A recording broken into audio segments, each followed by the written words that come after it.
Boy, do I have a story for you guys. Well, in my junior year of high school, a really good friend of mine came down with a crippling sinus infection. And we kidded with her at first because overnight she turned into the stereotypical wheezy loser. She was completely unable to breathe out of her nose, so her mouth started hanging open. As a result, she was constantly drinking water and wiping her chin, which made her look a bit slow. Her voice changed too, of course, and we gave her a lot of grief for it.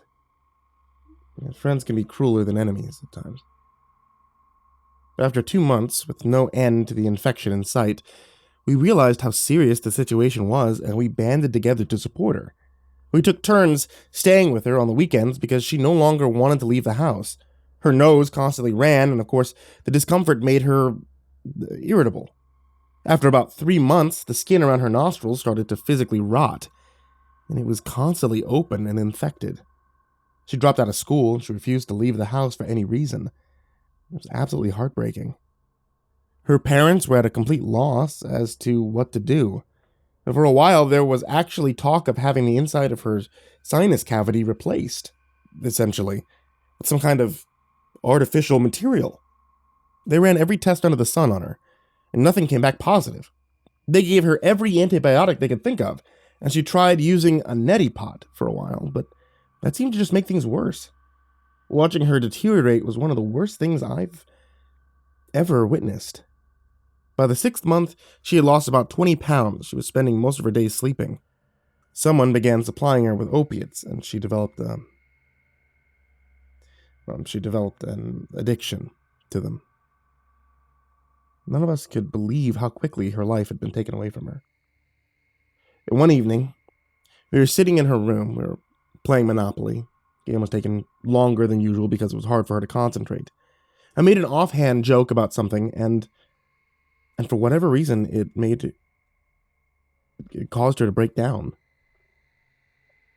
I've never been great at comforting people, so I sat there, and I listened to her vent.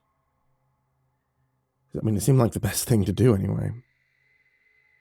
Her voice was nasally and wet, and every few seconds she stopped to swallow the mucus draining into her throat.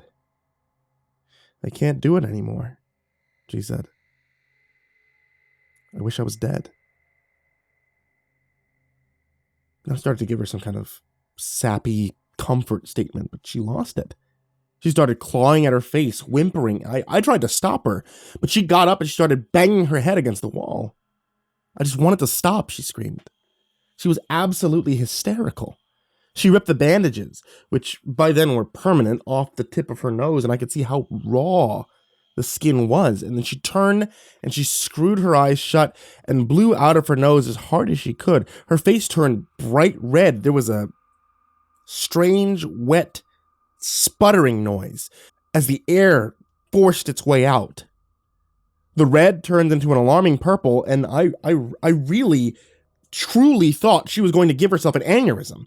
I got up to stop her, but she backed away and blew harder, and suddenly there was this strange, almost meaty pop.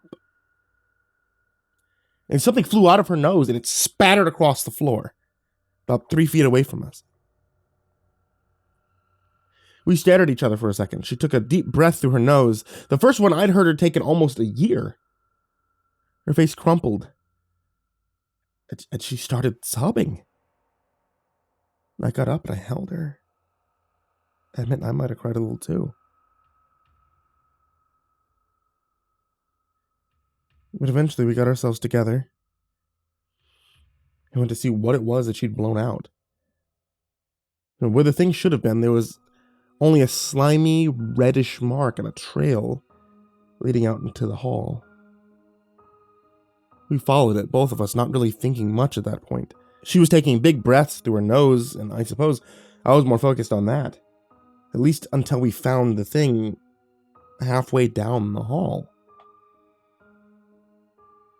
Whatever it was alive. When we realized that, we both froze. There really are situations in life that are so strange that your brain needs time to process it, to process what it's seeing. So for a while, we just stood and we watched the thing drag itself across the rug. It was mucus and blood and tissue all over it, and the thing itself was a nasty looking black. She was the only one who figured it out first. "It's a slug," she said without inflection. "It's a fucking slug." "That's impossible," I said weakly. "No, it is, look." We bent down and we took a closer look, and sure enough, now that I looked, I could see the eye stalks, and the shape became familiar. I was absolutely horrified. Neither of us knew what to do, but eventually she ran to the kitchen. She got a Tupperware container. We waited until the slug crawled inside. Both of us refused to touch it. We sat there, we watched it until our parents came home. They didn't believe us until we pointed out the blood and the mucus it was still covered in, until my friend demonstrated her new ability to breathe.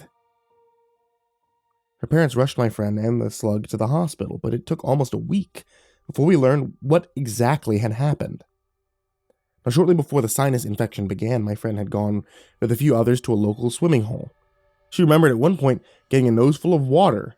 Now, what we suspect happened was that when she did this, she inhaled a very, very small slug, which set up camp in her sinuses. We assumed that it must have survived off particulates in her throat, or maybe even on the mucus itself. But in the end, no one is really sure how exactly the thing lived for almost a year inside her head. In hindsight, she recalls feeling at times something moving around in the back of her throat or inside of her head, but she had written it off as mucus moving.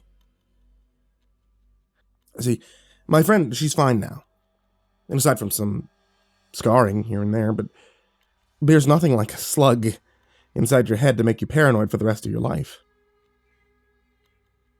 Sometimes, she says, she still feels something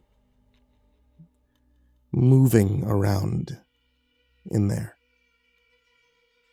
And lately she's been having some problems with a lung infection.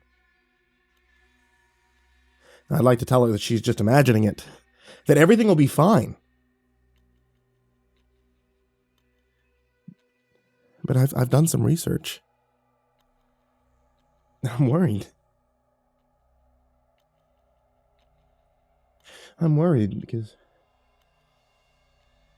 slugs can reproduce asexually.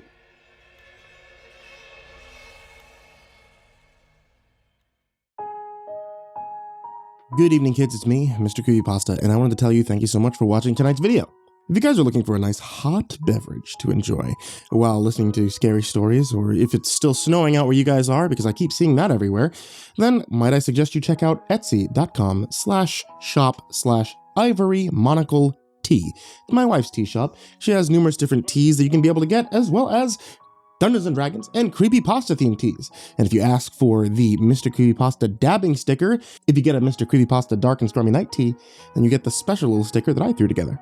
And of course, I want to give a very, very, very big shout out to all of my followers on Patreon, especially Bloodlace, Peter Bowie, AcidSystem, F, Alan Hyper, Brennan Matthews, Mary Massacre, Janine Hook, Paul Livingston, Seth Joseph Richards, Ashlyn, Deadeye Nick, Azad Hosenbokus, Rick Dance, Bryce Charles, Luminen Walker, Sheri Morgan, Jake Mcnee, Victoria Helton, BDH9294, Melinda S, Phinney, Nathan, Dante Rowe, Jane Rennalls, acebandg, Ryan Kellum, Bobby J. CAVANAUGH, Barbara Biggs, BellaBailey, NinjaGrace, Dad Obsessed Trash, Suzanne Grow, Tommy Walters, Tater Chip, Onbu Op Willie, Sarah Gree, Yuri Catslash, Randy, Brad Gustafson, Sean Tristan Markham, B. Lisa Tyser, Jose Rodriguez, Adagio Rose, Peaceful Buddha, Azarine Fox, Freddy Krueger, Ho Gunkchi, Justin Johnson, King Hades F13, Michael Scarborough, James Lowe, Someone You Love, Nina Smith, Rafael Rodriguez, and Chance Burnett. You guys, as always, are the real MVP, and I can't thank you enough for helping me get to where I am now and, generally keeping me alive.